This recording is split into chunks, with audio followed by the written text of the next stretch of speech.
Hello everyone! Today we're diving into Koa.js. We'll learn what it is, how to use it, and how it's different from its predecessor Express. So, what is Koa? Well, it is a lightweight Node.js web framework created by members of the original Express team. Its main idea is minimalism. The core package provides a tiny foundation, context object and middleware composition, and everything else is added via additional modules. Koa also embraces modern JavaScript. Natural support for async await makes middleware composition and asynchronous flow much clearer and less error-prone than older callback-based approaches. Okay, so with that being said, let's finally start our own project by using npm init.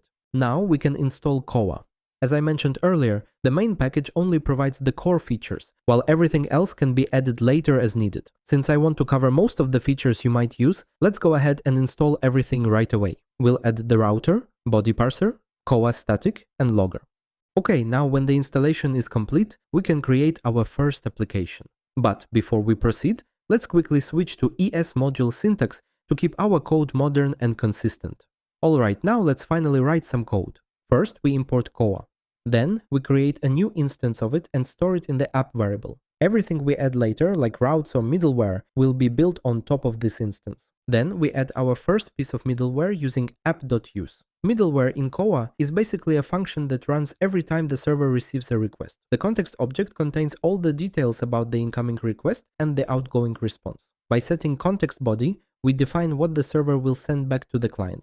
In this case, we're sending back a simple JSON response with the message "Hello World." This is the most basic way to respond to a request in Koa. Finally, we start the server by calling app.listen and telling it to listen on port 3000. The second argument is a callback function that runs once the server is successfully up and running. Inside it, we log a message to the console, so we know everything is working as expected. Now, if we start our server and open localhost in a browser, we will see the expected JSON response.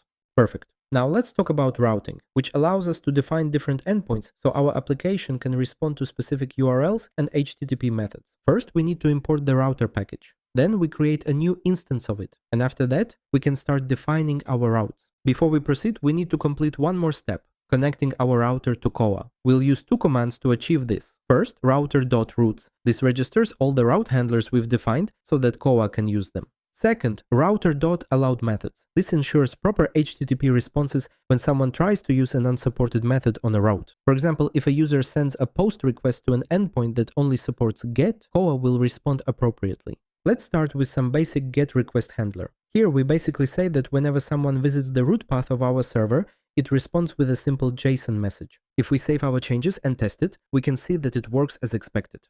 We also have access to query parameters. For example, we can define a new handler that listens for GET requests to this hello path. It looks for the query parameter called name inside context.query property. If no name is provided, it defaults to guest value. Now we can see that if we make the request without name, we get hello guest. But if we do provide the name, we are greeted accordingly. We also have access to dynamic route parameters. If we define a new handler, we can see that by reaching out to context.params, we can access the value that will be passed to us. Let's save it and test the code. As you can see, works as expected. Okay, now let's take a look at asynchronous requests. First, let's define a new function that simulates fetching data from a database. It returns a promise that resolves after a short delay with a mock user object. Then we can modify one of our handlers. We can mark it as async, and then inside of it, we call fakedbget function and use await to pause execution until the promise resolves, ensuring we return the correct response. Now, let's talk about next function. You see, in Koa, middleware order is very important since it composes them like nested layers. When you call await next, control passes to the next middleware in the stack, and once that middleware finishes, execution resumes where you left off. This allows for powerful patterns like logging, error handling, or response modifications. You can see this behavior confirmed by this example and the order of messages printed out to the console. Okay, now let's talk about body parsing that lets your Koa app read incoming JSON or URL encoded request bodies. First, let's import the body parser middleware. Then we can register it using app.use. Then we can create post request handler and read the data from request.body. After that, we can set the response status and return the new user record. Now, if we open the terminal and send post request to the configured endpoint, we should see that it indeed works. Okay, now let's talk about static files, like images or other assets that don't change dynamically. Instead of manually creating path for each file, we can use the Koa static middleware to serve them automatically. First, we import the dedicated package. Then we specify the path to the public folder where static files are stored.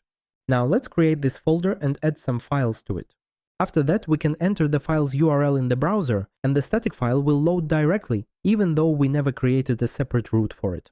Alright, now let's move on to Koa Logger, a simple middleware that helps you log HTTP requests and responses for development purposes. It automatically prints information about each request and its response to the console, making it very useful during development to see exactly what requests your server is handling. As always, first we import it and then register it with app.use. Once this middleware is running, every request will produce output in your terminal. This gives you a quick snapshot of what your server is doing without having to add console log in every route.